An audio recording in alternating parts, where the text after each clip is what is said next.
সালাম তুই মনে হয় খাইতে পেয়েছি বন্ধুরা। দেখো আমি কি কি নিছি।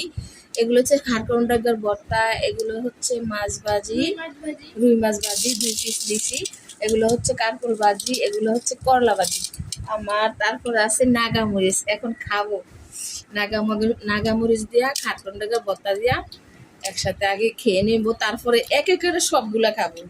তোমরা দেখতে থাকো। আর আমার ভিডিওটা যদি তোমাদের মাঝে একটু ভালো লাগে ভাইয়া আমার আইডিটাতে ফলো দিয়া, ভাইয়া আপু আমার আইডিটাতে ফলো দিয়া আর আমার স্টেতে একটা লাইক দিয়ে আমার সাথে থাকো।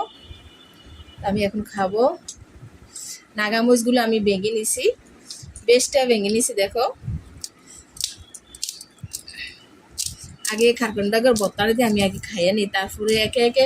আর সবগুলো যদি একসাথে মেখে ফেলি তো খাইতে তো টেস্টটা অন্যরকম লাগবে, তো একটা একটা মজা পাওয়া যেত না কোনটা কোন তরকারি কোনটা স্বাদ হয়েছে। তা আগে আমি এই যে খারকনডাগার ভর্তাটা আগে খাইয়ে নিই, তোমরা দেখতে থাকো।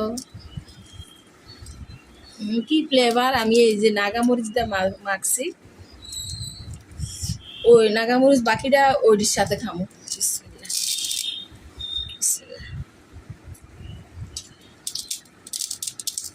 বন্ধুরা অসাধারণ, অনেক মজা।